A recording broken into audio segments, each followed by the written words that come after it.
Today we're going to look at Module 8, and this is about evolution.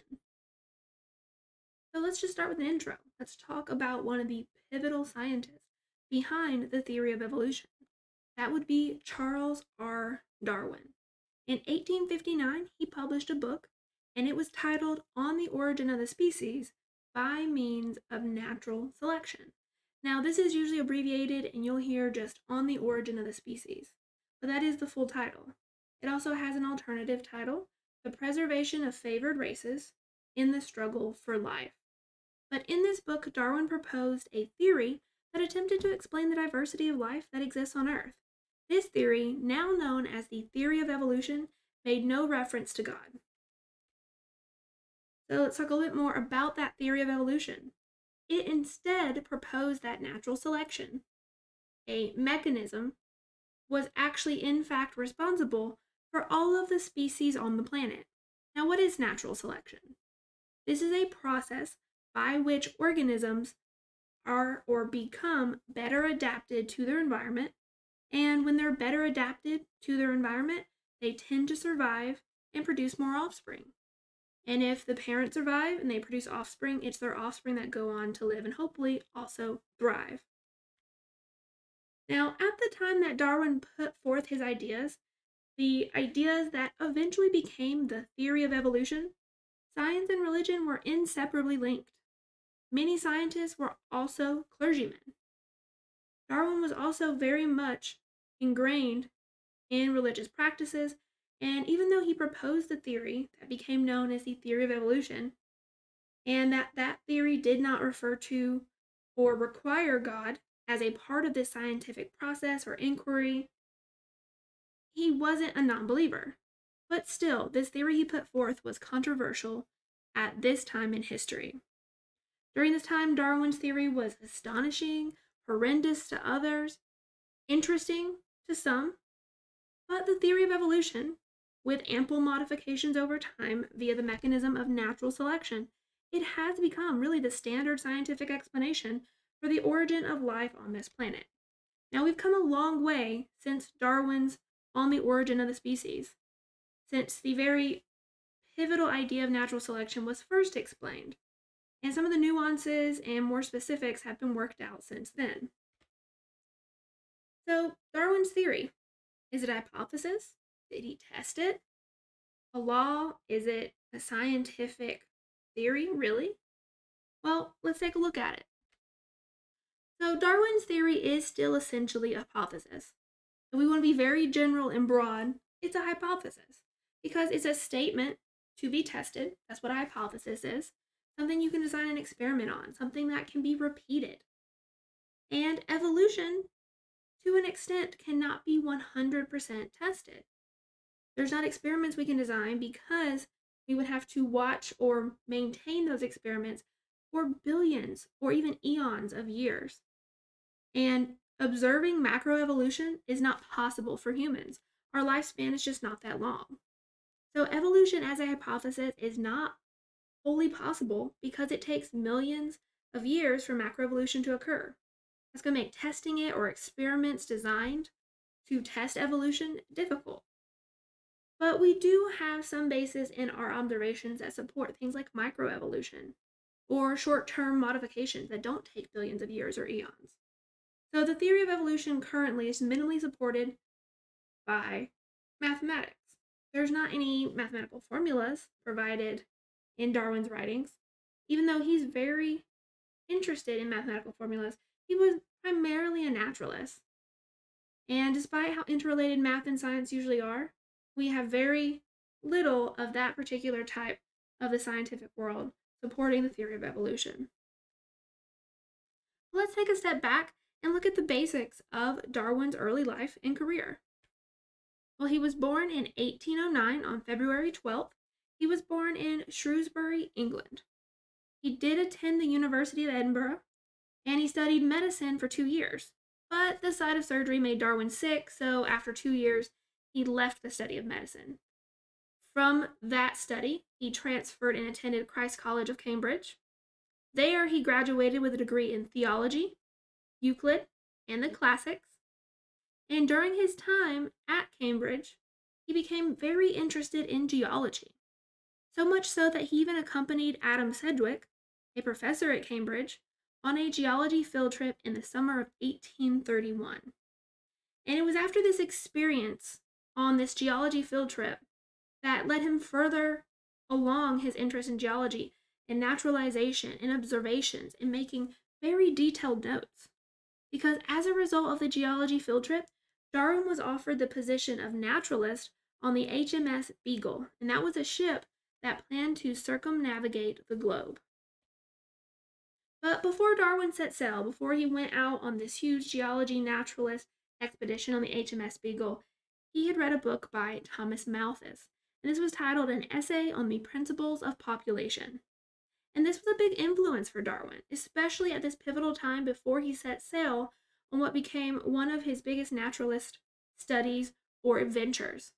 The book stated that all individuals within a population struggle against other individuals to obtain what is necessary. So individuals within a population struggle to get enough food, shelter, find a mate. And these things are needed not only to survive, but be successful and then reproduce. And these ideas were floating in Darwin's mind right before he went or set sail on the HMS Beagle. He also, while on the HMS Beagle, read some work by another geologist named Sir Charles Lyell. And Lyell questioned the history of the world as told in the Old Testament. There was not a lot of scientific research into how old the world was, what is it made of, what was maybe the early history before anything existed. So Lyell tried to show that the same processes we see at work today could have technically given tons of time, eons and eons of time, plenty of years, could over time produce all the geological features of the world.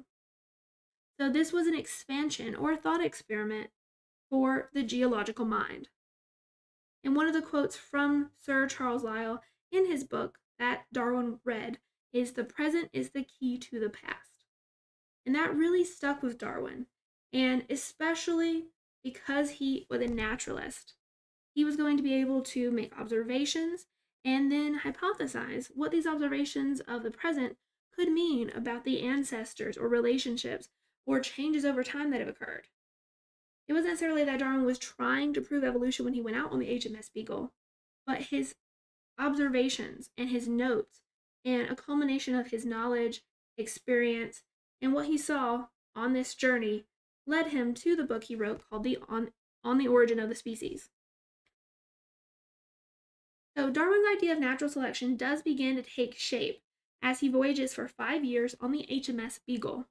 And every time the ship dropped anchor, Darwin would get off the ship, collect samples. If he couldn't go on to land masses, he would just make observations while he was on the boat. But he was very interested in making observations about native species, even species he had never seen before. He was especially interested in some organisms that tended to be pretty similar, but had only minor changes among different types of animals in a similar population. And Darwin at this time was combining his observations, his naturalist studies and notes with the ideas of Malthus and Lyell, with this information he had read and that had very much influenced him. He was using this information and his observations to formulate his theory, which he called natural selection. So Darwin's theory was completely formulated by the time he left the HMS Beagle. Remember, he was on that ship for 5 years. However, he did not publish his book for another 23 years. The reasons for the delay? Well, he was a perfectionist, so he spent a long time editing, critiquing his own work, improving it, making small changes. And Darwin's wife actually recognized the controversy that his book would cause. And she asked him to delay releasing it. However, eventually Darwin felt that he had to communicate his ideas. He had to give his notes and his conclusions and his hypotheses to the scientific world and let the scientific world do with that information what they will. So he therefore published The Origin of Species in 1859. He died in 1882, and it was just as the result of a long illness, and he did die a celebrated naturalist whose views were said to have ushered in a new age of science. His idea of natural selection was new. It was revolutionary to naturalism and the idea of geology and maybe how the earth was formed and just what's going on around us. It was a new idea. But also, Darwin was one of the best naturalists. He took such detailed notes. They're still renowned. A lot of his journals are still kept. A lot of them, if you find the right museum, you can still view. So Darwin is still celebrated as definitely a contribution to the scientific community. So, again, Darwin felt he had to communicate his ideas. If he hadn't, they could have died with him, but most likely would have been found. And even though he died in 1882, it's hypothesized that the information would have come out eventually, that his naturalistic observations, his conclusions, would have made their way into the scientific community. It was just a matter of time. But there are 3 things you should remember about Darwin and science, regardless of when his information was released or published to the scientific community. He was definitely not an anti-religious crusader. He was a very observing, careful, dedicated scientist, and he took great notes. They were so precise that we definitely can't discount everything that Darwin said because they were so precise. He was great at communicating what he saw, at drawing or illustrating or using language that made you understand why he came to the conclusions that he did come to. Because his science, being a naturalist, it's observational science. He was also very careful. And careful scientists in observational science can still lead to erroneous conclusions. Even though he was writing down what he saw and he was making very obvious conclusions, he was making those conclusions with the material and information he had at the time. Remember, some people used to think that rats popped up out of hay, or maggots and flies just appeared from rotting meat. And we know that spontaneous generation is not true. It's not a real theory. And it's replaced with the idea of the cell theory. So even though we have observational science, that Darwin was writing down what he could see, and he was careful, and he was very precise, his observational science is some of the most thorough ever conducted, especially for its time. It does mean that he could have come to erroneous conclusions, but that also means because he was so precise, portions of his theory are valid. There are parts that we don't want to just discard completely. And also, we have to remember science is limited and constantly changing. We shouldn't discard information just because new information may come later down the line. That's not how science works. Science works with the information present, available, and usable at the time. So what we thought were scientific laws more than a century ago are now known to be wrong. They were not ridiculous laws or theories years ago, but as more information became available, science was able to modify our current understanding. Darwin's theory as it stands today has undergone modifications. There's new information, and it has become available, and we're going to talk about some of that information and how it has shaped Darwinism or neo-Darwinism, as a lot of it's been known, and how different offshoots have formed of his theory. All right, so Darwin was a celebrated naturalist. Let's talk about some of his observations. So he investigated, while on the HMS Beagle, a small chain of 13 islands, and these islands are called the Galapagos Archipelago. So these Galapagos Islands had tons of wildlife, so various wildlife on the islands, and some of it they had seen, some they hadn't. But what Darwin decided to focus on, he became very interested in, are the finches, which are a type of bird. He was very focused on the finches that lived there. Now, it is believed that these birds, which now, because of Darwin's naturalist observations and his writings that he released, are called Darwin's finches, it's believed that these birds inspired his theory and his mechanism of evolution through natural selection. And on the Galapagos, on these islands, there's many different species of finches. They kind of all live together, but in different habitats. Some live on bushes, some live in trees, some just kind of go along the shoreline. And these birds, for the most part, have a ton of characteristics in common. Several. But there are a couple specific differences between each species, slight differences in texture and coat color, sometimes different head shape, but overall, pretty similar. But one of the biggest differences, and it was a big interest to Darwin, was beak shape. And the beak shape among these different finches did vary. And it varied enough that among the observations that Darwin made was that these beak shapes seemed to be helping the finches, depending on what beak shape they had, pick up different types of food. So Darwin hypothesized that each finch's beak shape was suited to its food source and its environment. And he was right. We've done plenty of studies on Darwin's finches since then. We've studied them for years. And other scientists of Darwin's day would have then concluded that God had designed each one of the finches individually and given it its beak, and it needed to eat the food it was supposed to eat.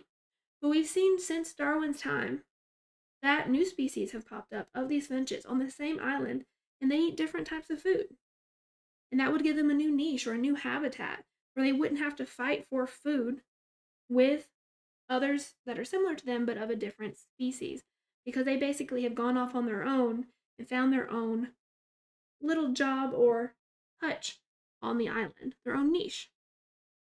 Now, at the time, Darwin's hypothesis that the finches were probably related to a common ancestor that lived not too long ago would have been very controversial. But Darwin, instead of saying that each finch was at one time and at the same time all made separately and meant to have different beaks for food, he would hypothesize that the finches all came from a common ancestor, and the common ancestor part is what's going to account for the similarities.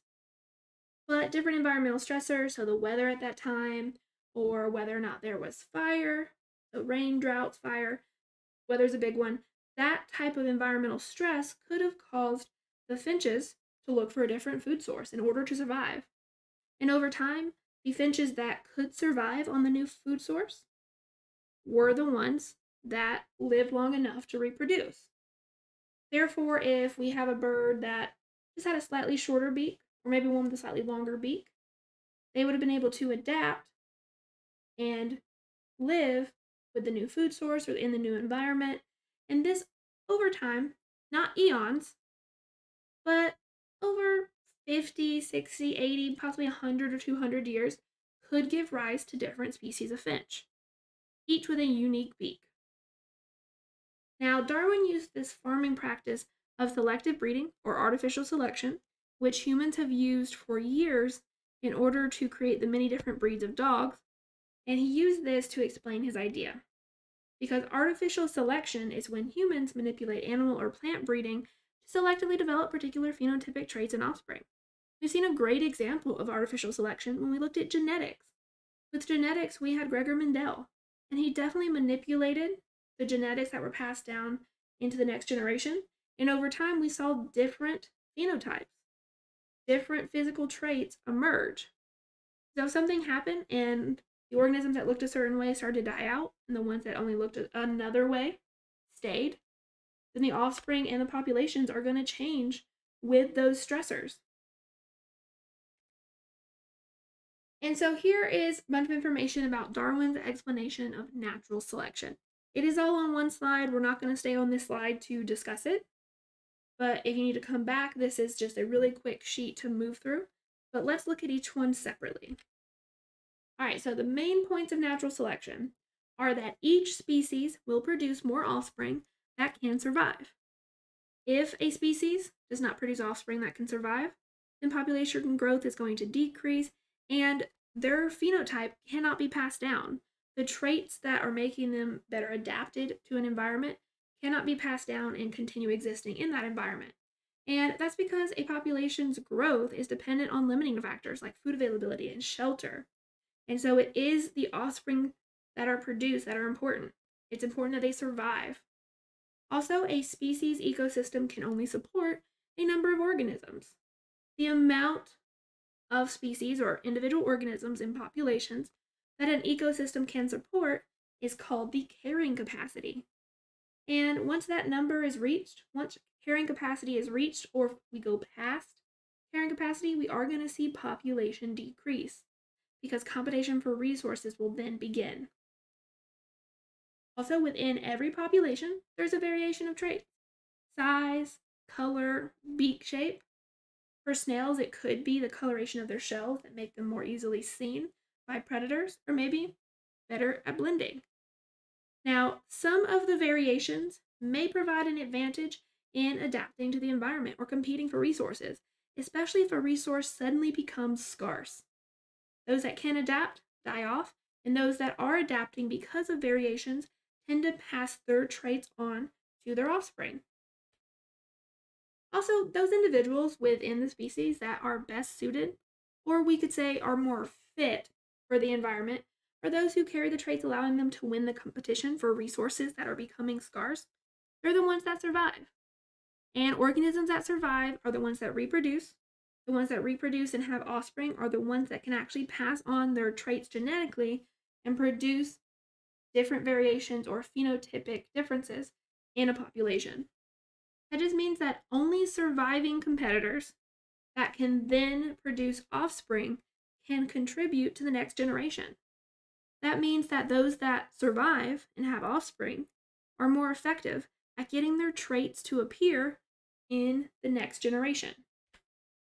So, if we need to sum it up, Darwin said that due to the competition that occurs between members of a species, maybe because some resources dwindling or not readily available, any individual in that species or an individual population that has a unique characteristic that makes it better at adapting means it wins. It wins the environmental adaptation stressor competition. It wins and is more successful because it survives. Any that is lacking the ability to adapt because they have a unique variation or characteristic would die, so they can't contribute to the next generation. So as time went on, these unique characteristics that succeeded and ended up generation being passed down, they would continue to pile up until eventually they were so successful that a new species was formed. So the variations had essentially built up to the extent that they had made this organism so adapted to its environment it could no longer go back to its prior environment. Let's also talk about the idea of immutability of the species. This idea that each individual species on the planet was specially created by God and could never fundamentally change. So that is saying that every organism as it exists today has not changed from the time it existed when God created man and animals. Darwin actually conducted research and experiments on artificial selection to see if he could prove that unique characteristics could pile up over time. Could he prove his idea of natural selection, of survival of the fittest? Could these unique characteristics pile up over generations to the extent that a new species was produced? Darwin definitely believed that domestication of dogs, that artificial selection, that type of selective breeding proved his point that these characteristics not only could pile up, but that humans could even manipulate the process and make it happen quicker. And this was the idea that had been established generations before him that he was trying to disprove. The immutability of the species was something that he believed the domestication of dogs disproved. But the idea of immutability of the species stated that every creature was created during the time of creation and has existed essentially the same ever since that time. So these were kind of the two competing ideas. Darwin thought that immutability of the species had been disproven by humans' own manipulation in the domestication of dogs, and even the breeding of cattle. It was never quite decided during Darwin's time, but Darwin's research and experiments on artificial selection did support his idea that the mechanism of natural selection could cause one ancestral finch over generations, so 2, 3, 400 years, depending on how long, could give rise to many different species of finch.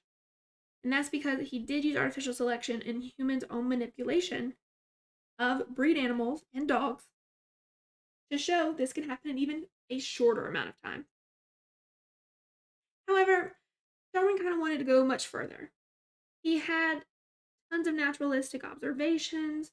He had written tons of information about how he came to his conclusions, what he had seen on his voyage in the HMS Beagle, but he wanted to show that the same process, evolution via natural selection, could, over not 50, 70, 80, or even up to 400 years, but over eons, over millions, billions, over a ton of time, could eventually cause the ancestral finch to give rise to an eagle. Now, that's more than speciation. That is change into a different type of organism. That's in the same class, but that is a bigger change than Darwin ever was able to visualize, to write about, to observe. And there were a lot of issues supporting this hypothesis, as you might have guessed. Darwin actually spent most of his book discussing his idea, but then also the problems with this idea. And that ended up kind of splitting his research and his experiments, his naturalistic observations, into ideas of micro and macroevolution. So, what are micro and macroevolution? Well, there are different types of evolution. The support for the idea that many variations of life could form as a result of an ancestral or more simple life form after a couple generations via natural selection, or man made if we're talking artificial selection. That idea met with tons of support. And that's been known now as the theory of microevolution. But there was definitely a lack of support for Darwin's idea that a basic life form, something like an ancestral finch, could evolve completely into a different life form, like the finch turning into an eagle. And by natural selection would still be the mechanism, but again, it was met with very little evidence and plenty of evidence against it. But it was hard to test. It is definitely the part of his research and naturalistic observations that is still very much just a hypothesis, because it takes eons or tons of time in theory, and we can't observe it. The human lifespan is just not that long. So that idea there would be the theory of macroevolution. So let's more succinctly define micro and macroevolution. Microevolution is the theory that natural selection can, over time, take an organism and transform it into a more specialized species of that organism, change it slightly so it is better adapted for its environment. And microevolution on a genetic level concerns a species varying within its genetic code. We're not adding or taking away from the genetic code. We're tweaking it slightly. Just like people have different eye color and hair color. The idea of microevolution is that, now this is an over-exaggeration, but that your eye color or hair color would help you survive. If you can survive, you can have kids and pass down your genes. But here we're talking about organisms like lizards and finches living in a very inhabitable space and becoming more adapted to that inhabitable space to actually be able to habitually live there.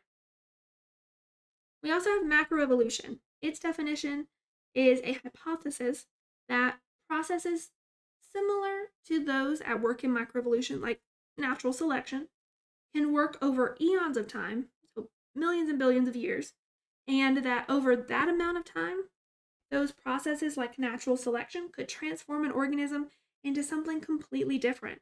Not a variation of that prior ancestral organism, but something completely different. A different kind of organism.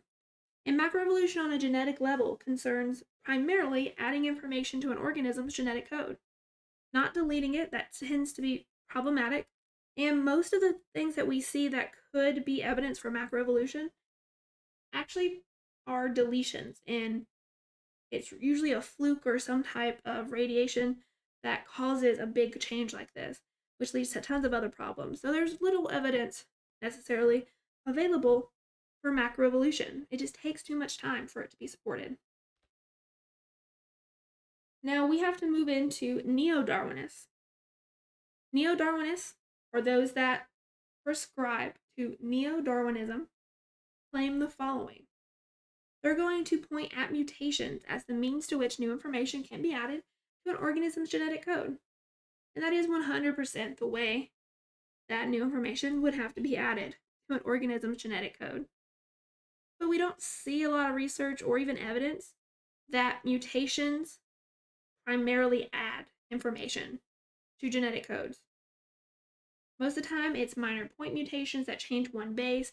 We're not actually getting additions of extra material or deletions of material when we see these mutations. A lot of advantageous mutations are generally not adding new material, they're adding stuff that already exists. They're looking at, say, bacteria, which have developed antibiotic resistance. But they've developed this antibiotic resistance by taking in stuff that did exist prior to this bacterium developing antibiotic resistance. They're not creating brand new stuff. Most of the time, they're transferring something from somewhere else where it previously existed. They're taking it in, out in their environment where it previously existed, or they're even destroying part of their genome, which is usually very detrimental. But with bacteria, because they are simpler, sometimes this does lead to some type of quality they can pass on once this mutation has occurred. But this isn't necessarily evidence for macroevolution. This isn't evidence for the addition of new genetic material due to mutations. It's evidence that point mutations can occur. It's evidence that, in general, mutations can generally be advantageous, neutral, or disadvantageous. But very rarely do we increase the length of an organism's genome. But we can observe microevolution. Another thing about microevolution, it doesn't take eons of time. Now, it could take 100 or 200 years, but there are certain aspects of microevolution that we can observe within a human's lifetime. For example, we can look at pesticide resistance. So, for example, we can observe microevolution by natural selection in real time. For example, insects generally have a large population size and a short life cycle. So that's going to make them easier to study microevolution for humans because ours is much longer compared to insects. Our life cycle is going to allow us to look at microevolution in an organism with a shorter life cycle. So let's look at the image on the right. The first application of pesticide killed all but 3 insects. So we're looking at the upper left where we have 1 red insect and the rest are green. And then pesticide is being applied. Now the red insect and 2 green ones survive and they're going to contribute their genes to the next generation because it's the surviving insects that get to reproduce. And that insect in red is carrying the resistance gene, a gene resistant to the pesticide, so it's not going to be affected at all.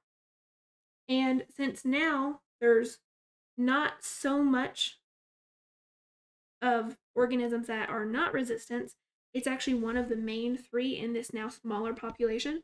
It's more likely to pass on this resistance gene to its offspring.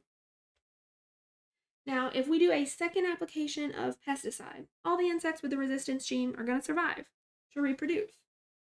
But only one of the non-resistant insects survived. And if this pattern continues over many years, or we should say here, applications of the pesticides, that would result in a population of insects that have a greater number that are red carrying the resistance gene than those that do not. Now here we are using red as something very obvious and easy to track, but these genes can be hidden or recessive, and then sometimes because an organism ends up being more dominant in a population, doesn't mean they have just the dominant trait. So even if a trait is going to help an organism survive, it can be recessive. So it's important to know that the red insect already had the resistance gene as well in its genetic code. This is not something new that appeared in the population. It existed prior to the events that caused this variation to be helpful in this environment. We can also look at bacterial mutation, which is often put forward again as evidence for macroevolution, because macroevolution postulates that the addition of genetic material in the genetic code could allow an organism to survive, while others could not. But currently our understanding of genome specificity does not allow for the mechanism of macroevolution.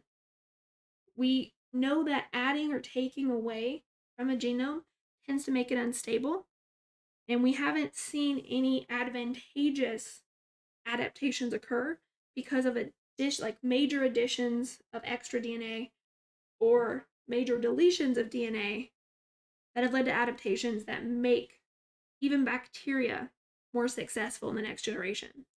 The best examples we have of genome manipulation that cause environmental adaptation are due to the deletion of information from the genetic code, and most of the theories of macroevolution are focused on additions.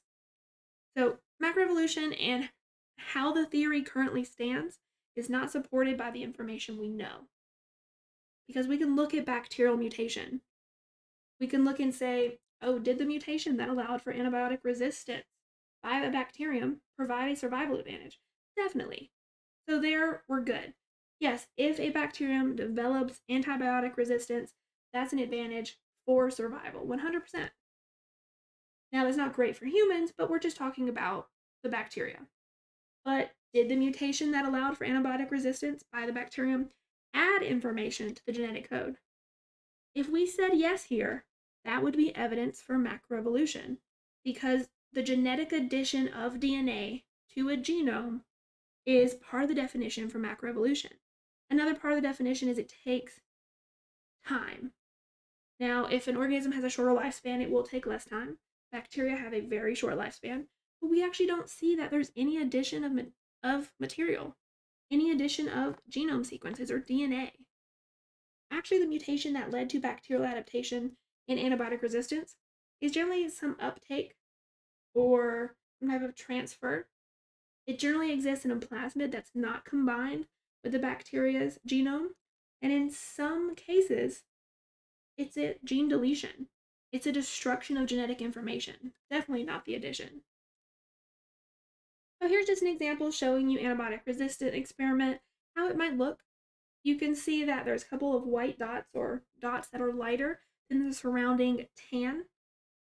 Those areas that are around the white dots and you see none of that tan material, those are called kill zones. And the kill zones around the antibiotic soaked disc, which are the white dots, in the petri dish on the left and 4 of the discs in the petri dish on the right show that the bacteria in each dish are sensitive to antibiotics. But there are 3 discs in the petri dish on the right that show no kill zone. That tan is right next to the white dots.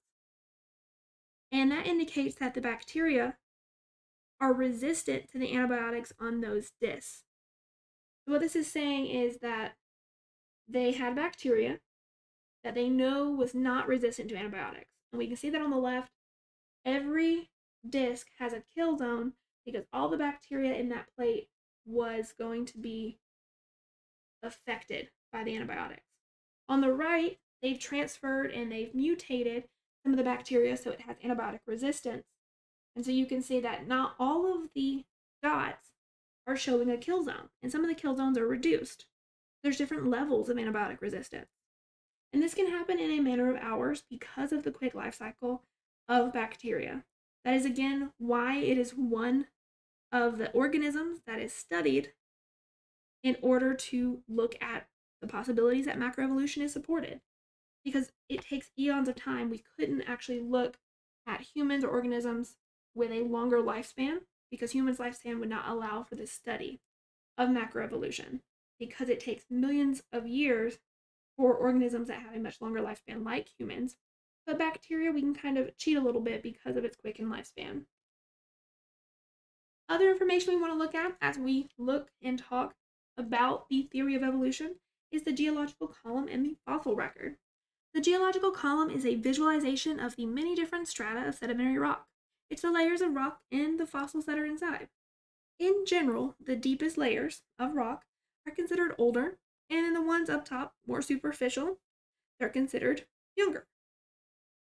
Now, there are simple animals like clams that can be found in every stratum. They've generally existed throughout the years. The geological column, though, only depicts about 5% of the fossil record. So the pictures you tend to see in your book report the most noticeable fossils from each layer of rock, not every fossil or every organism from each layer of rock. And this can be slightly misleading, because Darwin and Lyell put forth the geological column, this idea of fossils in the deeper layers being older and the fossils in the superficial layers being younger. They put forth the geological column as evidence of macroevolution because they said the tendency to find simpler organisms like trilobites, which are like really large crustaceans kind of look like prehistoric roly-polies or pillbugs.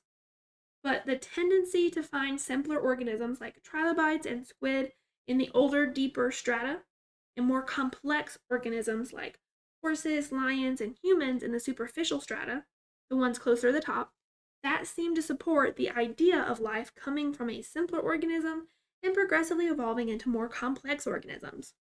Now, there you can see that we have in quotations the word complex. You have to be careful with that word in science because even though you might think that we as human beings are more complex than a single celled organism, not necessarily.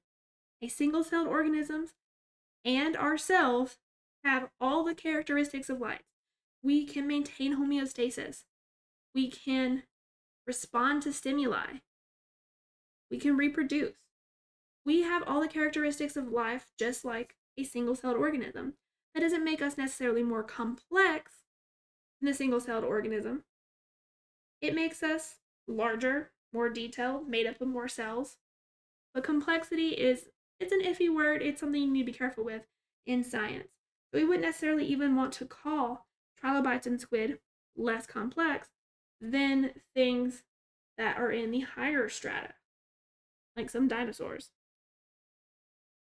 However, from a scientific point of view, we really don't know whether the geological column was formed according to the speculations of Lyell or by catastrophe.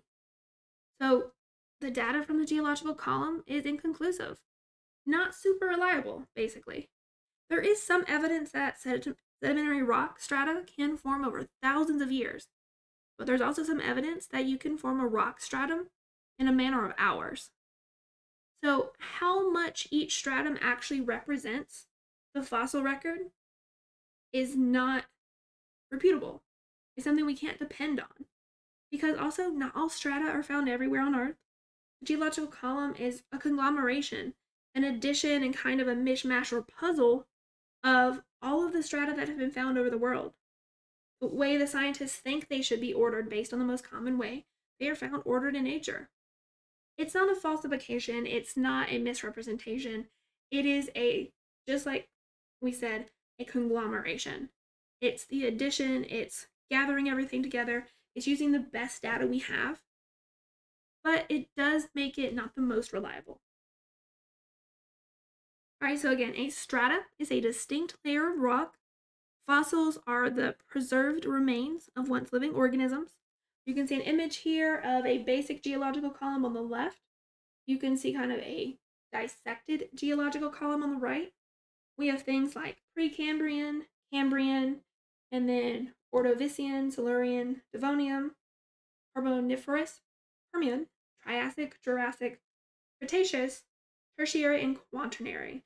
Those are the periods, and we are provided also with millions of years ago, the most common types of fossils found in those areas. And there's also eras like Paleozoic, Mesozoic, Cenozoic, which you may have heard a little bit more than some of these geological column periods. Notice that the Precambrian era does not include any typical fossils. It's because right after the Precambrian era is where we have the Cambrian explosion, or this event that's been marked in strata all over the world that suggests that most organisms suddenly appeared at about this time. We also want to take a more detailed look at fossil record evidence, talk about it a little bit more outside of the geological column. So paleontology is the study of fossils. And if macroevolution did occur, paleontologists expect, or they have expected, they'd be able to find a series of fossils or ancestral forms of modern species. Essentially, they're looking for intermediate species, ancestral forms that are in between an old form of an organism and the current modern species. We're looking for something right in the middle. They are today called intermediate links or transitional forms, and they represent a link between one species and another. Unfortunately, we haven't found many. There's few transitional forms. Those that exist can be questioned and tend to look more like one or the other, either the ancestral or modern species. They don't tend to be right in the middle. So there's a lack of intermediate variety. And that was noted by Darwin. He was aware. and he actually noted it as one of the gravest and most obvious of all the many objections which can be raised against his views. So notice that Darwin put out an idea. He put out information that might support his idea, but he is also acknowledging the objections, the obvious pitfalls or the holes in his theory. He's acknowledging that he can't test it, that it's still at the hypothesis stage. So Darwin, again, kind of started everything. He got the ball rolling, for lack of a better phrase, with his idea of evolution with natural selection as the mechanism. But he was, again, a very precise and responsible individual, and he provided information that said he could be wrong. These are just some of the conclusions he came to, and he was putting it out there to the world of science to take this information and prove him right or wrong, or get more knowledge, or figure something out. But he was providing the information he had observed. But let's take a look at two examples of fossils that purportedly are links. They are intermediate links or transitional forms. One is Archaeopteryx. It's a hypothesized transitional or intermediate link between reptiles and birds. We do know it was feathered because of the fossil record. We know it had a full set of teeth, it had claws. It kind of looks like a feathered small velociraptor, but it has a lot of brain and lung structure that's similar to modern birds. There's a lot of evidence that suggests that it existed in the Jurassic area. The teeth and claws also remind paleontologists of more feathered dinosaurs. So is it a bird-like dinosaur or a dinosaur-like bird? We don't know. There's only a couple fossils ever recovered, but the consensus does seem to suggest it is more bird-like, especially because of its brain and lung structure, or those structures that are internal and more complicated. So it couldn't really be an intermediate link that's right in the middle between an ancestral organism and the more modern species of bird. It was likely just a prehistoric bird. There's also Australopithecus afarensis, and this is supposedly a transitional form between apes and humans. We have not a complete skeleton of A. afarensis. We have a partial skeleton, which you can see on the right. It was discovered by Donald Johanson in 1974 near Hadar, Ethiopia. But it is an important skeleton because it's the most complete we have from this genus.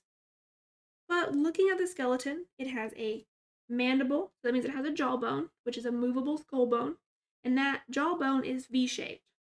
And the V-shaped jawbone is really distinctive for an ape. The ratio size between the radius and ulna, which are the two bones in your forearm, between your hand and your elbow, the size comparison between the two in that space are more indicative of the size between the two in an ape. The hip and ankle joint can be arranged in such a way that suggests that this organism was comfortable when standing upright. So it could stand upright, but the wrist of Afarensis and another genus, Anamensis, are really similar. That suggests that Afarensis, like Anamensis, walked on both of their hind legs and their knuckles. So even though it could stand upright, it tended to walk on all fours. Also, the inner ear of Afarensis resembles that of extant, which means currently living, great apes. The organs of balance in the inner ear are very indicative of whether or not the organism primarily walked on two legs or was usually going to be quadrupedal, use four. And the organs of balance reveal a great deal about how an organism walked and maintained equilibrium. So it is more similar to great apes than humans. That makes this particular fossil not necessarily right in the middle between apes and humans. It's not really a transitional form or a true intermediate. And the fossil record does fail, therefore, to provide proof of macroevolution. Now, if we had more information, possibly, if there were better or discovered intermediate links, maybe this PowerPoint would be slightly different. Maybe science would change its mind on a couple of things, or what they do support and what they don't support. Because according to Darwin, if macroevolution was occurring, then the fossil record should be littered with intermediate links. And it's not. Instead, there's just a few questionable examples. The current intermediate links actually look predominantly like one or more of the organisms, not a true intermediate or middle. Optoctorix looks more like a bird. Australopithecus afarensis looks like an ape. And that brings us to the Cambrian explosion. Another thing put forth that was kind of a problem for macroevolution. Another problem, really. Charles Walcott discovered a lot of fossils in a layer of rock called Cambrian rock. He noticed it was made up mostly of shale called the Burgess Shale, and Walcott expected a few simple animals to be in this layer, but he found thousands of fossils in this layer. By the time that his collection was complete, he had found a fossil representative of organisms from every major animal classification system, so phylum, that exists even in our current classification scheme. It was actually 80 years before Walcott's collection of fossils were discovered, outside of kind of his immediate friends and acquaintances, and then science was able to understand their importance. The collection represented what became known as the Cambrian explosion, this boom of animal diversity that seems to have begun and lasted between 13 to 25 million years and resulted in the divergence of most modern phyla. This seems to suggest a sudden creation event, a sudden formation of these organisms because of this boom of animal diversity that is found in the Cambrian explosion. But this posed a problem, and the problem the Cambrian explosion posed was mostly for macroevolutionists. All macroevolutionists agree that macroevolution takes a long time. But none of the macroevolutionists understood how such a huge amount of evolution could have taken place all of a sudden in a relatively, for evolution's stance, short amount of time. But that seems to be what the Cambrian rock fossil collection was suggesting. So without evidence of intermediate links, with little support from the fossil record, the geological column, the emergence of all these major phyla within a few million years and one general era of strata, as opposed to eons and eons and many different eras and different types of populations showing up over time, it did put a wrench in the idea of macroevolution, another one. So as a result of the widespread discovery of the Cambrian explosion, the Cambrian rock fossils, and their importance, the macroevolutionary camp had to split in two. So that's actually what created the Neo-Darwinists, also known as gradualists, and the punctuationists, who adapted the idea of a punctuated equilibrium. All right, in punctuated equilibrium, mutations still add genetic information. They're adding genetic information, should show up to the fossil record, but they're adding it in steps that occur over very short time intervals. And in between these very short time intervals, no macroevolution occurs, only macroevolution. And this idea of periods of time during which toxic chemicals, radiation, mass extinctions, but also rapid mutation, this is put forth as the driving force behind punctuated equilibrium. It is thought at least some organisms must survive these harsh stressors, these big mutations, radiation, and then they would pass down these mutations to their offspring. And the sudden rise in mutations, therefore, should result in a sudden burst of evolution. That would explain the Cambrian explosion. It was just a buildup over time of these mutations, and then one generation had enough mutations to cause a more significant evolution that we could see in the fossil record. Now, there's a problem with punctuated equilibrium. The problem with punctuated equilibrium is that toxic chemicals and radiation usually result in mutations that make organisms less fit, not more fit to reproduce. They usually actually cause organisms to become sterile, unable to produce offspring.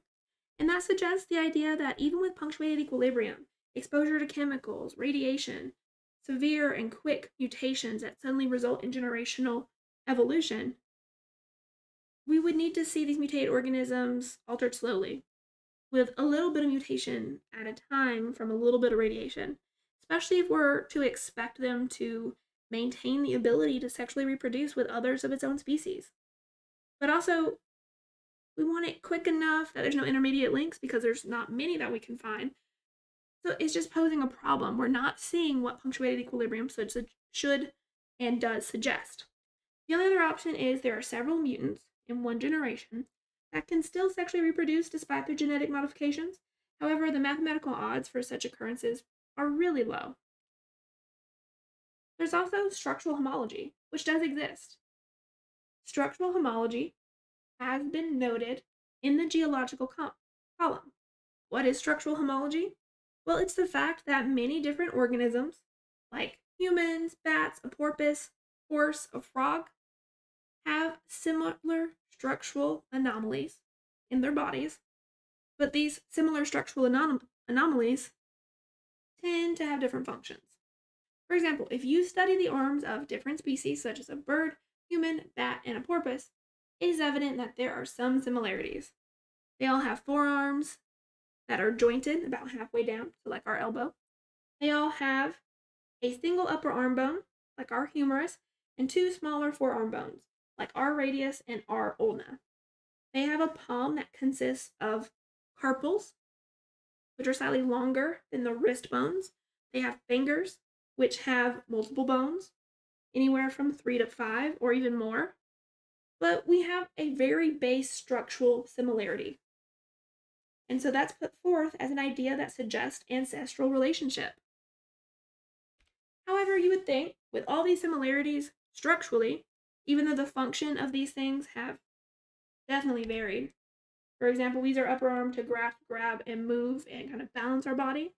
Bats are going to use their wing with similar bone structure to fly. Frogs to hop, horses to gallop. So function has definitely changed.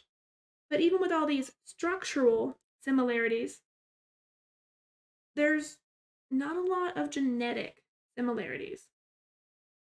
So you would think if they had a common ancestor, that the result of that common ancestry should show up in the genetic codes of the organisms that possess similar structures.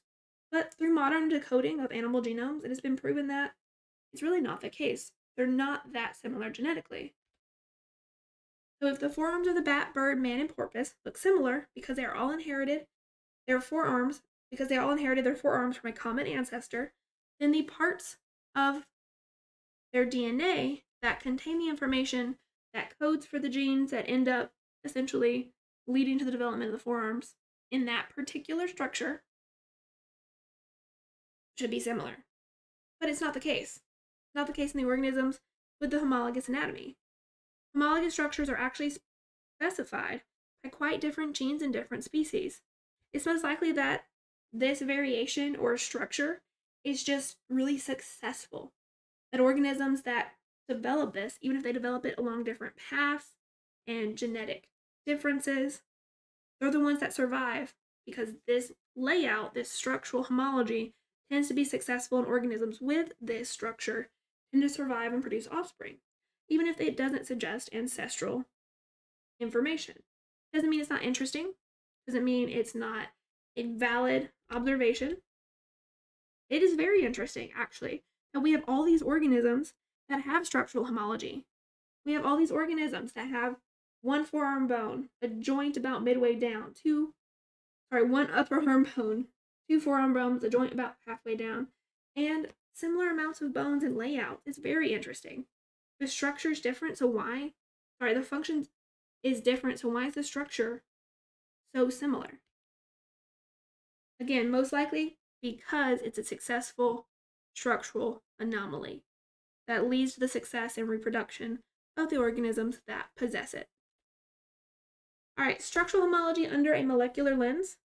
So we can take this idea of organisms have similar structure, different function, but that similar structure of stuff in their body suggests ancestry.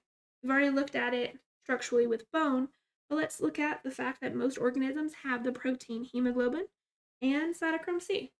Hemoglobin carries oxygen through the bloodstream. Cytochrome C takes part in cellular metabolism. Both very important functions, so the functions are vital.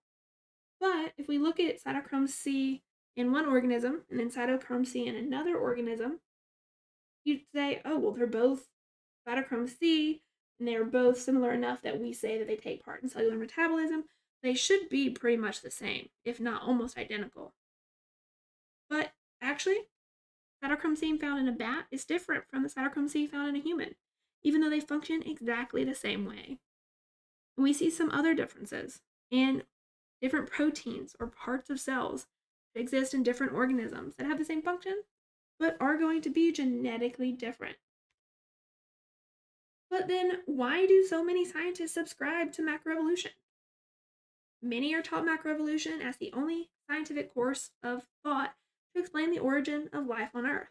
And we looked at both micro and macroevolution. So notice it says at the top as our title, why do so many scientists subscribe to macroevolution? Not microevolution and macroevolution, because microevolution has been proven. It can happen over a very short period of time. We saw a great example with insecticide or pesticide resistance in insects. It's something we can see. It's slightly changing due to adaptations, populations, so they might change enough to have their own niche or spot in a society or habitat to better survive and then pass on those genes to other organisms. Whereas macroevolution is talking about additions to the genetic code that create an entirely new species or organism. And science requires specialization in education. It requires on a continual basis for scientists to stay on top of their field. And many scientists, as a result, don't question and or don't research macroevolution, and it's evidence if that's not their specification, if that's not their specialization, if it's not what they're focused on. And we kind of just let it be, because you can't have a scientist that knows everything about every topic, because that doesn't allow for specialization. In science, in order to adapt, respond, and continue, requires everyone to focus in their own field and then come together at certain points. And so for a lot of scientists, this isn't their field. It's not their discipline. So they're currently accepting macroevolution as the default doctrine, and they're accepting it until it changes, until more evidence becomes available that proves or provides another scientific mechanism. So there's a fair amount of pushback and consequences for scientists that teach ideas other than macroevolution as the foundation for life on Earth. There's plenty of reasons why macroevolution has persisted as an idea. There is some information that supports the possibility, but there's just actually no information that proves it. So that would be why so many scientists subscribe to macroevolution. And that is going to be it for Module 8 on evolution. So make sure to review this PowerPoint. It'll be posted on Teams.